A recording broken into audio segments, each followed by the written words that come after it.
Assalamualaikum warahmatullahi wabarakatuh. Jumpa lagi bersama saya Hadi di channel Ngulik Sejarah. Dan pada video kali ini saya akan kembali lagi membacakan suatu kisah misteri. Kali ini masih tetap sama ya teman-teman. Kali ini berjudul tentang sebuah kiriman. Dan pada kali ini juga memasuki part yang keempat ya teman-teman. Jadi untuk kalian yang belum menonton part sebelumnya, saya sarankan untuk kalian menontonnya terlebih dahulu agar kalian mengerti keseluruhan alur ceritanya. Yuk, daripada kita lama-lama, daripada kita penasaran bagaimana kisahnya, mari kita langsung saja menuju ke ceritanya ya teman-teman. Perhatikan baik-baik karena ceritanya akan segera saya mulai.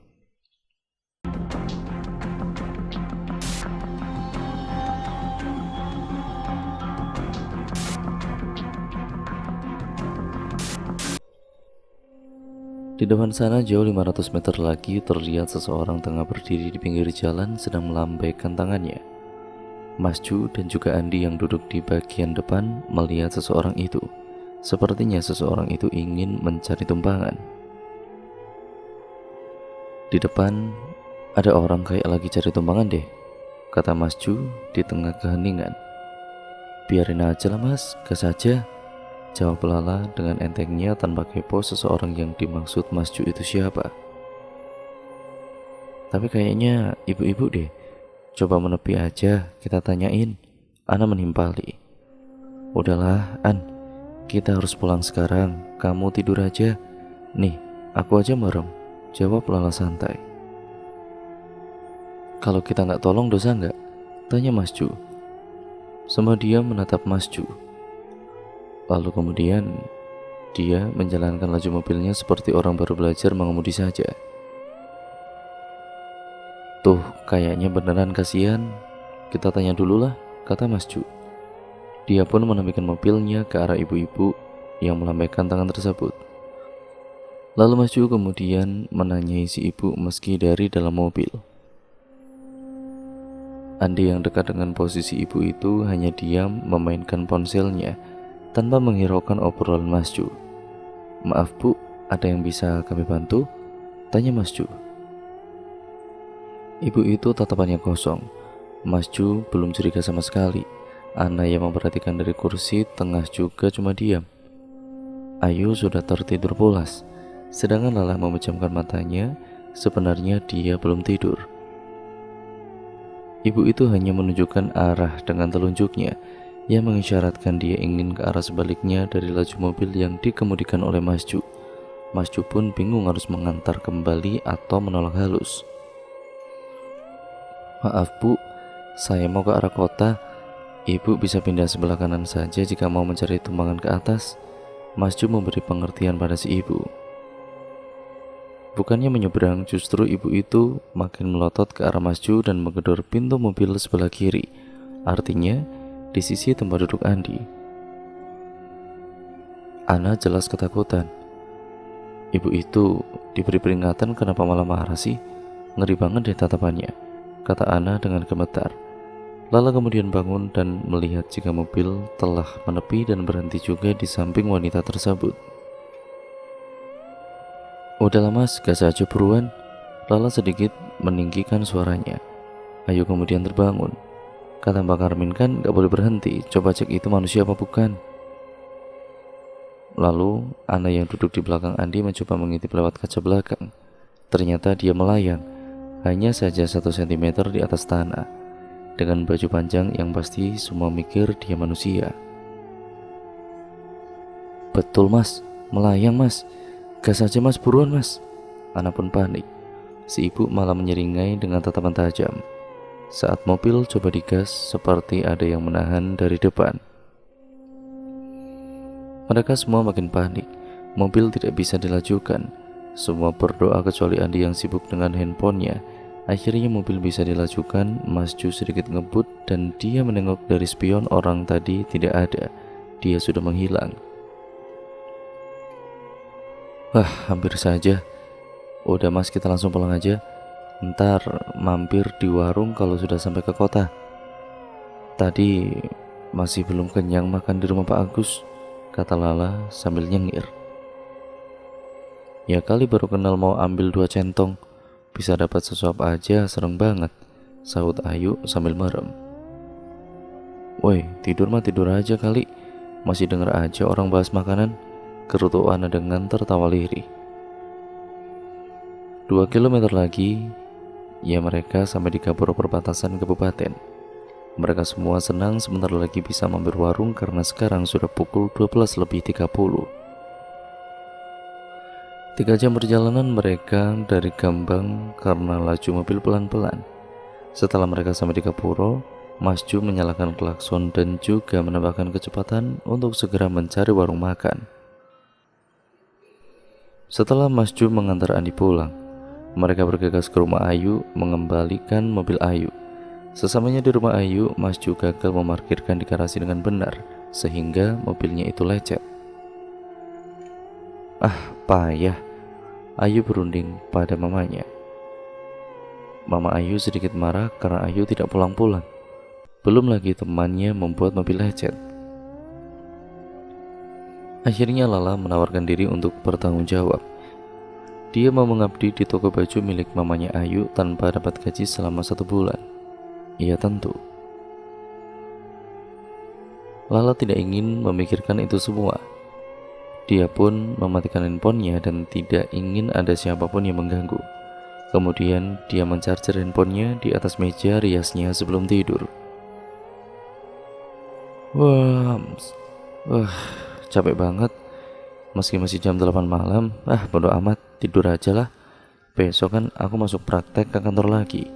Setelah beberapa saat kemudian Lala mulai tertidur lelap. Pukul 2 dini hari.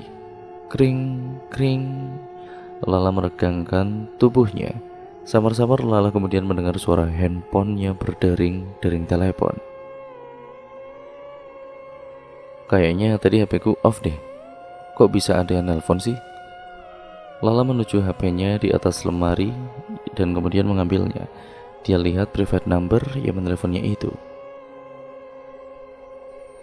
Apaan sih? Nggak jelas deh. Aku copot aja baterainya. Pengen tidur nyenyak aja pakai ditelepon gak jelas jam segini. Lala mulai menggerutu kesal. Lalu dia kembali tidur lagi. 10 menit kemudian handphonenya kembali berdering meskipun dia sudah melepas baterainya. Apaan lagi sih? Bukannya tadi udah aku copot ya baterai HP-nya? Kok bisa bunyi dan juga nyala gitu? Lala kemudian melihat HP-nya berdering dan layarnya menyala. Gila nih. Masa aku ngelindur? Tuh kan, nyubit pipi sendiri aja sakit. Mana mungkin ini mimpi? Lala meraih HP-nya dan kemudian melihat ada foto makhluk yang mengikuti Ana. Tapi ini dengan wajah hancur. Astagfirullahaladzim. Kemudian HP-nya mati. Lala merasa kesal dengan kejadian ini. Dia kembali tidur dengan menutup wajahnya dengan bantal dan membaca ayat kursi 3 kali sebelum memejamkan mata, berharap dia tidak diganggu lagi sampai pagi menjelang. Belum juga Lala tidur sepenuhnya. Tiba-tiba dia mendengar suara seperti suara mamanya yang memanggil. Lala, panggil mama dari luar. Terdengar sangat dekat di telinganya. Namun di kamar tentu Lala sedang sendirian. Kamar mamanya berada di belakang, selisih 1 ruang yaitu kamar adik Lala. Lala keluar kemudian untuk mengecek. Lala berjalan mengendap-endap karena mencari sumber suara mamanya. Kenapa mama memanggil dia jam segini? Apa mungkin mau mengajak tahajud? Saat melewati kamar adiknya, tengguk Lala terasa panas. Lala mempercepat langkahnya mencari mamanya ke ruang sholat. Di seberang kamar adiknya, nihil, tidak ada seorang pun di sana. Pasti salah dengar. Balik aja lah. Gerutu Lala kesal. Saat dia membalikkan badan, tiba-tiba dia melihat makhluk wanita yang tadi itu muncul di layar HP-nya, sedang menyeringai tepat di depan wajah Lala. Wajah yang hancur berlumuran darah itulah yang terakhir Lala lihat sebelum dia. Kemudian dia pingsan. Teriakan Lala seakan tidak ada siapapun yang mendengarnya. Dia juga tidak sadar jika tubuhnya dipindahkan oleh makhluk itu ke dapur. Makhluk itu menyeringai dengan sangat jahat. Meski siluman yang mengikuti Lala tidak bisa memperdaya Lala, Tapi makhluk wanita ini bisa membuat malam Lala ini tidak tenang. Azan subuh berkumandang. Mama Lala menuju ke dapur untuk memasak nasi sebelum berwudu. Sesamanya Mama di dapur, beliau merasa tersandung. Mama Lala lalu menunduk dan melihat betapa terkejutnya dia mendapati Lala tertidur di lantai dapur. Langsung saja Mama Lala membangunkan Lala, menggoyangkan tubuh Lala sampai Lala terbangun. Lala, kamu ngapain tidur di sini? Tanya Mama Lala sambil terus menggoyangkan tubuh Lala. Apa sih, Mah? Ya Allah, kenapa Lala tidur di sini sih? Bukannya... Lala bergumam dan juga Mama Lala mendengar hal itu. Sontak dia bertanya pada Lala lagi. Bukannya apalah, kamu ngelindur. Kok ya pindahnya ke dapur sih? Tanya Mama Lala heran. Iya kali Mah, udah subuh ya? Lala ke kamar aja ya. Mau sholat di kamar Mah? Kata Lala sambil beranjak dari dapur. Lala telah selesai bersiap. Meskipun kemarin dia izin tidak masuk dan juga suratnya menyusul, semua sudah dipersiapkan sepulang dari Gambang. Surat izin sakit palsu dari dokter yang ia bayar supaya dia tidak ada absen merah. Dia bergegas ke dapur untuk mengambil sarapan dan duduk di kursi. Lah, uang bensin kamu Mama taruh di meja ya. Mama mau antar adikmu ke sekolah dulu. Pamit Mama Lala. Bentar Mah, Lala mau ngomong bentar aja. Jadi kemarin pas nginep di rumah Ayu, Lala gak sengaja jatuhin HP mamanya Ayu. HP-nya di dapur, Lala pas ambil air minum, ya jatuh deh HP-nya sampai pecah. Kata Lala sambil menunduk. Nah terus, kamu mau minta uang sama Mama buat gantiin? Mama mana punya uang, lagian kamu ceroboh sih. Minta sama papa kamu aja ntar, jawab Mama Lala kesal. Lala nggak mau minta kalian kok Mah. Lala mau bantuin jaga toko mamanya Ayu sebulan nggak digaji, tapi dikasih bonus penjualan aja. Boleh kah Mah? Jadi selama Lala praktek kerja, ya sepulang praktek, kalau Lala udah masuk sekolah ya sore sampai malam toko tutup. Jawab Lala meyakinkan mamanya. Ya udah, itu namanya tanggung jawab. Nanti Mama kasih tahu deh sama Papa, biar kalau kamu pulang malam nggak dicariin. Tapi jangan bohong loh. Mama Lala berkata sambil menunjuk Lala dengan telunjuknya. Iya, oke Mah. Mama bisa jenguk Lala kok. Kalau gak percaya, bohong kan dosa Mah. Kata Lala kemudian dia menaruh piringnya yang sudah kosong ke susunan piring kotor. Ya udah, berangkat sana, hati-hati. Iya Mah, Assalamualaikum. Salam Lala. Dia pun dijawab oleh mamanya. Waalaikumsalam. Mereka ke depan bersama. Di kantor tempat kerja, semua orang sibuk dengan tugas mereka masing-masing. Lala dan Sari juga sibuk dengan handphonenya. Sesekali Sari bermain Facebook di komputer kantor karena ada wifi. Jadi dia kalau tidak buka Facebook ya lihat YouTube pakai headset. Hari ini toko Ayu sangat ramai dibanjiri pembeli. Sejak Lala ikut membantu, toko Ayu semakin ramai. Tapi di hari dimana Lala tidak hadir, toko akan kembali biasa-biasa saja. Apa mungkin pengaruh jin yang mengikuti Lala atau ada hal lain? Ayu tidak mengerti.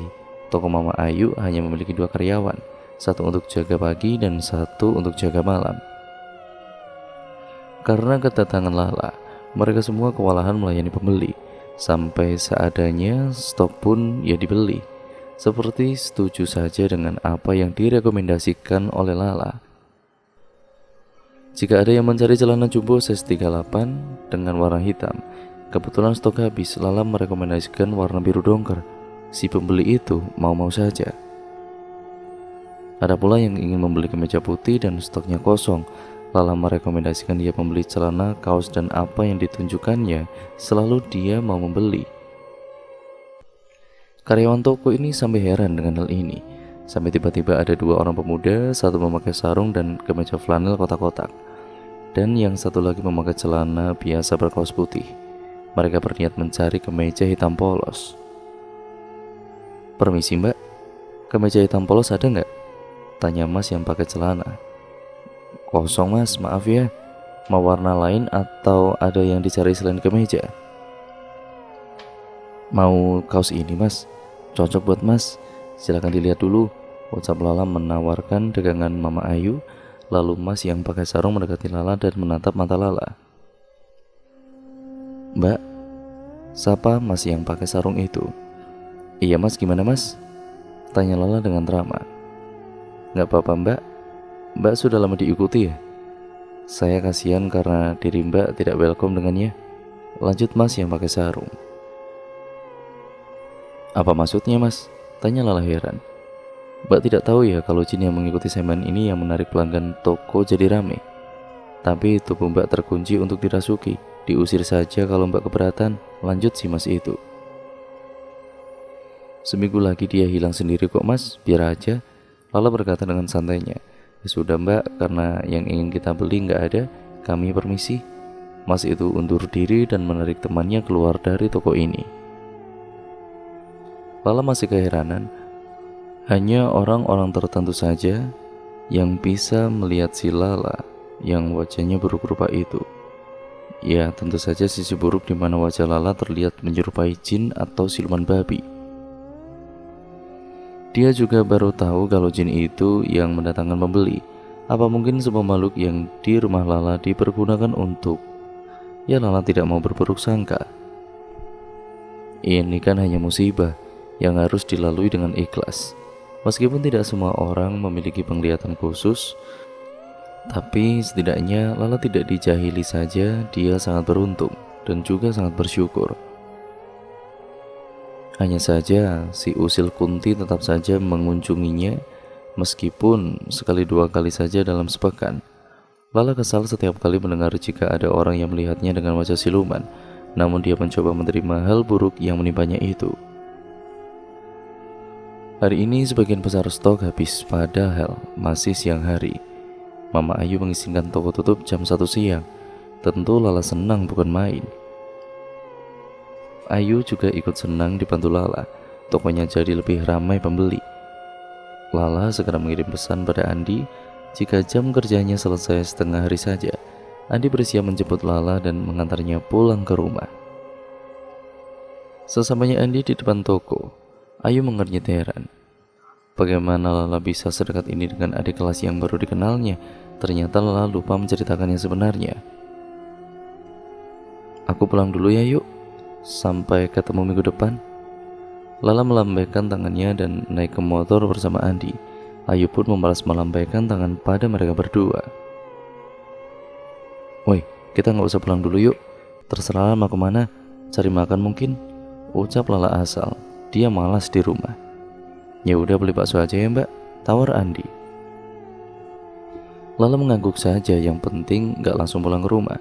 Sesamanya di warung bakso, mereka kemudian memesan 2 mangkok dan menghabiskannya. Lalu mereka berdua pergi entah kemana, laju motor Andi. Lalu Lala ini ikut saja tanpa protes. Mbak, ke Candi mau? Tanya Andi. Terserahlah, emang tahu jalannya? Tanya Lala balik. Tahu lah mbak, ini pakai Google Maps, jawab Andi. Lala pun tertawa dengan jawaban konyol itu. Dia pikir Andi hafal dan tahu arahnya. Kalau Google yang tahu ya sama aja. Akhirnya Andi tetap set lokasi Google Maps dan mengikuti petunjuknya. Tanpa disadari, sinyal Andi hilang dan dia tetap melajukan motornya itu lurus tanpa ada arahan lagi dari pemanduan Google Maps itu. Sampailah mereka di sebuah gapura bertuliskan "Selamat datang di Kali Arang". Ya begitulah tulisan itu. Andi heran, apa candi yang dituju ada di desa ini atau sudah terlewat olehnya. Andi pun berhenti dan meminta Lala set Google Maps dengan handphone milik Lala. Sontak Lala terkejut. Jangan-jangan kebablasan laju motor Andi atau dia sedang tersesat. Kenapa emangnya HP-mu? Tanya Lala cemas. Sinyalnya hilang mbak. Terakhir sih, ini tanda panahnya udah jauh kita lewati, iya kan? Terakhir di Jalan Bismo. Kalau ini udah sampai Kapuro, Kali Arang, kata Andi dengan bingung. Coba deh aku cari arah dari Kali Arang ke Candi, jawab Lala kesal. Setelah set lokasi ini tidak terdaftar di Google Maps. dan Lala mencoba set lokasi candi, tapi malah pencarian tidak bergerak, hanya loading saja. Lala set lokasi rumah bisa ditemukan, tapi saat dia akan mengatur petunjuk arah, Google Maps-nya error. Jadi Lala inisiatif putar arah saja dan mengikuti jalan, berharap Andi masih ingat jalannya kembali. Gimana nih, kanan apa kiri? Tadi aku lagi main HP jadi nggak merhatiin kamu nyetir loh. Lala cemas dengan situasi sekarang. Niatnya untuk tidak langsung pulang ke rumah berujung malah panjang begini. Bismillah aja ya mbak, kiri apa gimana? Tanya Andi sedikit ragu. Nggak tahu deh, kalau tau nyasar ya putar balik lagi aja kan bisa. Lala menjawab dengan kesal. Jalanan pertigaan yang berusaha dilewati oleh Andi dan juga Lala adalah jika lurus tadi itu menuju Gapuro Kali Arang. Sebenarnya Andi dan juga Lala melewati jalur dari sebelah kiri, namun karena saat mereka memasuki wilayah ini ada makhluk gaib yang ingin menjahili mereka. Maka meski mereka akan ke jalur kiri atau melewati jalur kanan, akan tetapi tetap saja mereka tidak menemukan jalan pulang. Mereka dibawa masuk ke dalam dimensi lain. Harusnya bener nih mbak, kita lewat kiri. Tapi kok udah 30 menit dan juga aku ngebut loh. Ini tetap aja pohon semua. Andi mulai pucat dan juga cemas. Balik arah aja, nanti di pertigaan ambil jalur kanan buruan. Lala bertambah cemas. Setelah sampai di pertigaan, mereka berdua tidak sampai 30 menit menemukan pertigaan tadi. Hanya 5 menit sampai. Lalu bagaimana bisa tadi itu menempuh 30 menit sampai di titik dia berhenti ngobrol dengan Lala? Hal yang sangat mustahil sekali. Setelah memutar arah ke jalur kanan, Andi kemudian melajukan motornya dengan cepat, tapi nihil juga, tidak ditemukannya rumah warga atau apapun sejauh yang dia lewat. Di pantatku panas nih, kapan sih ketemu jalur yang benar? Google Maps masih nggak nyambung juga. Lala yang cemas mulai mengomel. Mbak, panggil Andi ke Lala. Jawab Lala cuek. Kalau sampai maghrib kita di sini dan ketemu hantu gimana mbak? Andi berkata yang tidak seharusnya diucapkan. Woi, jaga itu mulut, jangan ngomong aneh-aneh di tempat begini. Itu benar-benar pamali tahu. Positive thinking lah, berdoa. Saat mereka berdua mengobrol, tiba-tiba Andi seakan kerasukan sesuatu. Terlihat angin yang berhembus berkumpul pada satu titik, yaitu di atas kepala Andi. Seketika tatapan Andi menjadi aneh dan kosong. Mbak, panggil Andi dengan ekspresi datar. Apalagi? Jawab Lala ketus. Kita nginep di sini saja ya. Aku tahu tempat bagus buatmu mbak, ucap Andi masih dengan datar. Lala ini belum menyadari temannya kerasukan. Gak usah ngawur kamu, kita tetap pulang, semangat, ucap Lala antusias. Mbak yakin bisa pulang saat ini? Andi mulai menjadi ngejahat. Mulutnya tersenyum miring, masih dengan tatapan kosong. Bukannya berusaha malah pesimis, dasar. Gara-gara sinyalmu nih, kita nyasar. Sini, aku aja yang bawa motornya. Lala meminta kunci pada Andi. Lala yang baru saja menyadari jika wajah Andi pucat padahal baru makan siang, dan tatapan Andi yang datar, Lala yakin temannya itu kerasukan. Lala tidak bisa melakukan apapun selain berdoa supaya makhluk itu menjauhi Andi. Di, istighfar di, sini mana kuncinya? Lala tetap mencoba meminta paksa pada Andi. Andi tidak memberikan kuncinya begitu saja. Dia memilih melangkah mundur dengan kepala agak miring dengan tatapan yang datar. Lala semakin takut, tapi dia harus pura-pura berani. Karena bisa jadi karena pura-pura dia ini bisa pulang dengan selamat. Di, sini kuncinya, paksa Lala. Kamu gak akan pernah bisa kembali. Tawa menggelegar keluar dari mulut Andi, suara yang lantang dari seseorang Andi yang kalem itu. Oh, kamu pikir aku gak bisa nyalain motor tanpa kunci? Oke, kita coba. Kamu atau aku yang bodoh? Aku punya jepit rambut yang kokoh. Ini berguna untuk sekedar membobol motor. Dasar. Lala mengancam dengan cerdik dan berjalan ke arah motor Andi. Andi yang menyeringai, lalu dia pun berlari dengan beringasnya ke arah motornya. Dan kemudian melajukan motornya meninggalkan Lala sendirian. Lala ya cemas. Dia harus menemukan jalan pulang tanpa Andi atau harus menyelamatkan Andi dulu. Aku harus bisa keluar dari sini. Tapi Andi sebagian jiwanya masih di Gambang. Pantas saja dia gampang kerasukan. Terus gimana nih? Batin Lala. Lala pun kemudian berjalan mengikuti jalur kiri. Di sana dia menemukan Andi tertidur dengan posisi duduk di atas motor. Lala mencoba membangunkan Andi. Tapi Andi nampaknya susah sekali dibangunkan. Hingga Lala kelelahan dan duduk dengan frustasi. Tiba-tiba saja datang seorang nenek tua dari belakang Lala. "Duk." Lala tersentak kaget dan kemudian terbelalak melihat ada seseorang di depannya. "Iya mbah." "Mbah siapa?" tanya Lala. "Nak, di sini bukan tempatmu. Pulanglah sebelum maghrib tiba." "Tapi mbah, saya nggak tahu jalan pulang. Teman saya keadaannya seperti itu," ucap Lala frustasi. "Tidak usah dipikirkan. Anak itu tidak apa-apa, tidak akan jatuh saat kamu bonceng nanti. Lalu di mana jalur yang benar untuk saya pulang, mbah?" tanya Lala penuh harap. Simba berjalan lurus lalu seakan ada cahaya di ujung. Kemudian Simba menghilang begitu saja. Lala tidak menyia-nyiakan kesempatan ini. Semoga saja Andi memang tidak akan jatuh dengan posisi tidurnya yang seperti patung. Lala kemudian mulai melajukan motornya dan menuju kemana Simba menunjukkan jalan tadi. Dan ajaibnya, Lala seakan menembus portal gaib dan sekelilingnya berubah menjadi pedesaan yang asri. Lala yang lega sekali saat dia keluar dari portal gaib tadi. Andi mulai tersadar meskipun belum banyak bicara.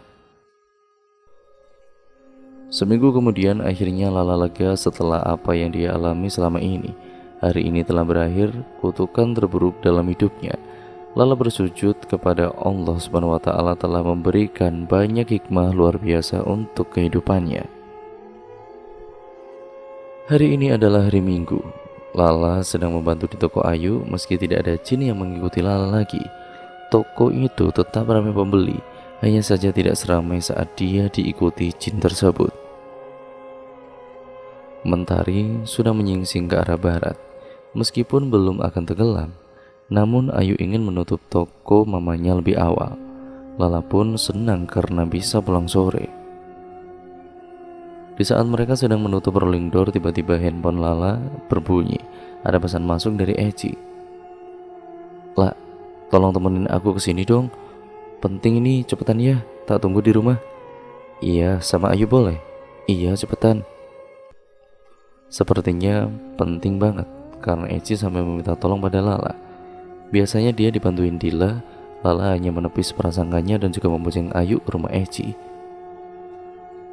Sesamanya di rumah Eci, mereka berdua melesat masuk karena semakin kesini hati Ayu makin tidak enak.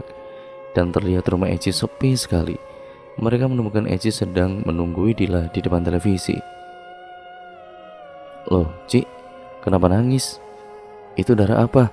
tanya Ayu dengan heran. "Dila, tadi dia muntah darah itu. Aku belum sempat beresin. Aku panik. Dia langsung pingsan," jawab Eci yang masih menangis. "Ya gimana bisa? Orang tuamu kemana emangnya?" tanya Lala. "Orang tuaku lagi keluar kota seminggu. Adikku ke rumah mbahku. Tadi itu Dila habis telepon kamu kan? Dia pamit ke dapur, ya ambil minum di kulkas. Pas balik kayak ada yang cekik leher dia. Pas aku berusaha bantu lepasin tangannya yang megang leher, badan dia itu panas banget sampai gak kuat aku bantuin. Tiba-tiba suaranya berubah kayak bapak-bapak gitu. Terus dia muntah dan juga pingsan." Eci pun menjelaskan sedetail mungkin sambil terisak-isak. Ayu memberinya minum dan tisu untuk membersihkan darah yang bercacar. "Kita bawa ke UGD yuk. Kasihan ini anak orang butuh pertolongan cepat," kata Lala panik. Coba kamu telepon mamanya Dila dulu, Ci, pinta Ayu. Eci pun langsung menelepon orang tua Dila, dan mereka kaget dengan kejadian yang menimpa anaknya. Setahu mereka, Dila tidak punya riwayat sakit apapun. Orang tua Dila akan sampai ke rumah Eci 15 menit lagi. Sesampainya orang tua Dila membawa paman Dila yang juga seorang ustadz. Astagfirullah, siapa yang tega mengirimi Dila jin untuk dijadikan tumbal? Ucap paman Dila, Pak Alim. Tentu semua orang panik. Paman Dila menunjuk jika keponakannya saat ini sedang dikerumuni 3 jin. Semua jin terlihat memakai jubah hitam dengan wajah hancur dan kepala miring. Muntahan Dila ini benar-benar terasa amis bagi yang lain, tetapi tercium busuk bagaikan bangkai yang membusuk bagi penciuman paman Dila. Lalu gimana, Mas? Tolong bantuin ponakanmu ini, Mas. Kasihan dia belum bangun juga. Mama Dila menangis meratapi anaknya yang terkulai lemas tidak berdaya di atas matras itu. Mari kita bacakan surat Yasin bersama. Semoga jin yang mengganggu Dila segera pergi. Sementara paman yang akan mencoba membebaskan Dila dari seseorang yang menginginkannya menghadap Allah, ucap paman Alim. Suasana menjadi dingin, matahari semakin tenggelam. Sebentar lagi maghrib, tentu jin akan kepanasan mendengar suara azan. Harapan itu sirna ketika maghrib tiba, namun terjadi pemadaman listrik di desanya Eci. Ambulan ke UGD juga tidak kunjung datang. Mereka kebingungan untuk melanjutkan membaca Yasin hanya mengandalkan senter dari handphone saja. Keadaan semakin tegang, jin itu berusaha mengganggu mereka membaca Yasin dengan menjatuhkan perabotan di dapur, membuat suara-suara yang sangat menakutkan. Rumah Eci agak berjauhan dengan tetangga karena sisa lahan di samping kanan dan kiri cukup luas. Sedangkan depan rumah Eci adalah ruko yang sebagian besar tutup di hari Minggu. Gangguan dari mereka semakin menjadi-jadi. Di tengah ketakutan, Dila bangun dengan mata membulat tajam dan mengerang seperti kepanasan. Mama Dila hanya bisa menangis dan tidak kuasa melihat anaknya seperti itu. Saat Dila menjadi dengan hebat, Mama Dila mendengar seperti suara tulang yang patah dan juga remuk. Lalu mereka semua yang di sana melihat Dila meregang nyawa hanya dengan meneranginya dengan senter handphone. Eci dan juga Mama Dila menangis sangat histeris. Kejadian itu begitu sangat cepat. Paman Alim belum mengetahui siapa pelakunya. Rumah Paman Alim agak jauh dari rumah Dila dan sudah 2 bulan tidak pernah saling bertemu. Paman Alim merasa menyesal sekali. Seandainya dia mengetahui sebelum ini, semua tidak akan terlambat. Jin itu yang memaksa arwah Dila meninggalkan raganya bukan atas kehendak Allah SWT. Setelah lama mereka menangis, listrik kemudian menyala. Mereka menyadari wajah Dila berubah sangat pucat seperti kehabisan darah. Pinggir matanya menghitam dan wajahnya terlihat seperti ketakutan. Kemudian sirine ambulan datang dan membawa jasad Dila ke rumah. Karena Mama Dila tidak jadi membawanya ke UGD, semua sudah terlambat. Mereka semua menuju rumah Dila untuk prosesi pemakaman. Banyak warga yang bertanya-tanya sebab kematian Dila, tapi keluarga memilih bungkam dan berkata supaya pelayat hanya mendoakan saja. Pemakaman berjalan lancar tanpa ada halangan suatu apapun. Eci masih sangat trauma atas kejadian ini, apalagi terjadi di rumahnya. Eci benar-benar tidak berani pulang saat ini juga. Dia ingin menginap di rumah Mama Dila sampai pagi datang. Lala dan juga Ayu berpamitan pulang. Angin berhembus sangat dingin, dinginnya sampai terasa menusuk tulang.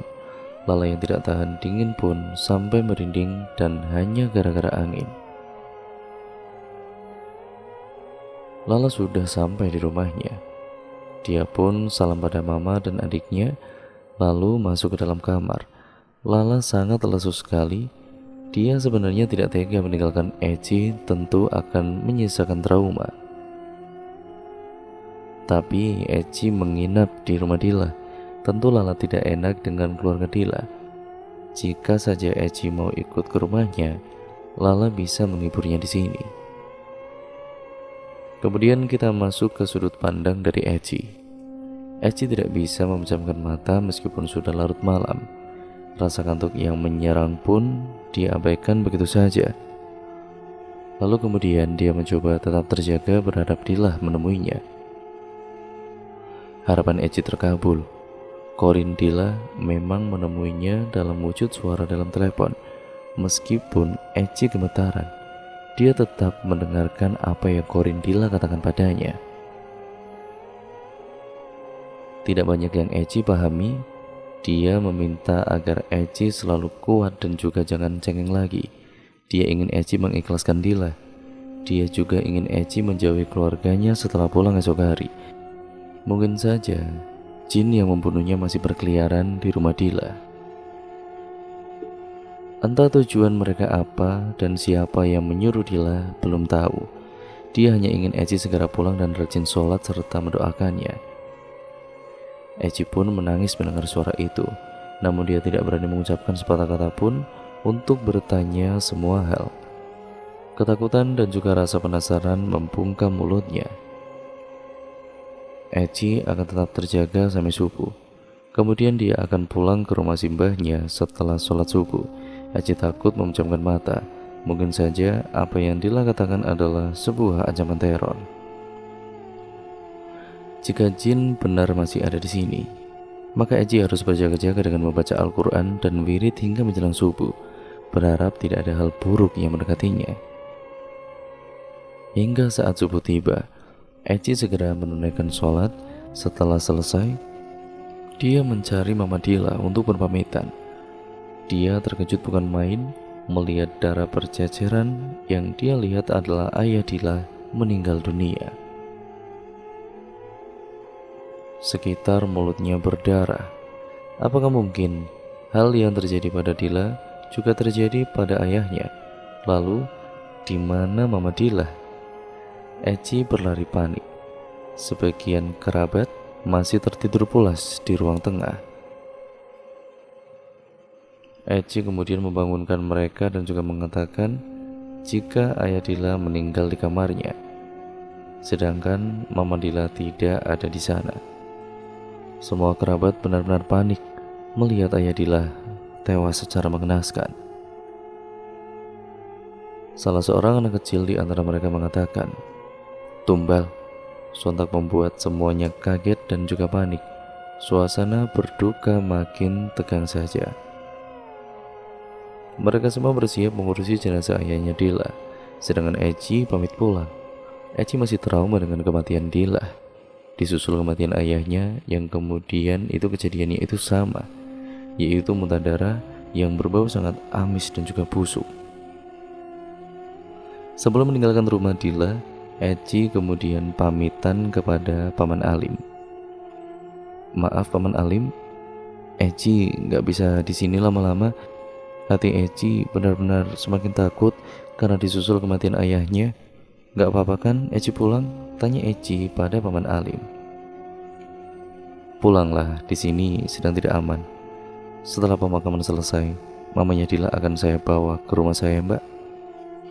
Kamu bisa menengoknya di sana jika kamu mau.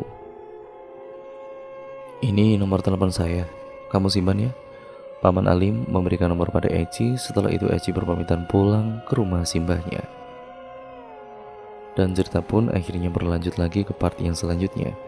Jadi untuk kalian yang penasaran bagaimana kelanjutan ceritanya, kalian pokoknya harus tetap tonton di channel ini. Terus stay tune terus ya teman-teman. Jangan lupa like, komen, dan share sebanyak-banyaknya, karena itu membantu channel ini berkembang menjadi channel yang jauh lebih baik. Dan jangan lupa pula untuk kalian subscribe channel ini dan nyalakan tombol lonceng notifikasinya agar kalian tidak ketinggalan video terbaru selanjutnya dari channel ini dan juga kelanjutan dari cerita ini juga. Sekian video ini saya akhiri, kurang lebihnya mohon maaf ya teman-teman. Wassalamualaikum warahmatullahi wabarakatuh.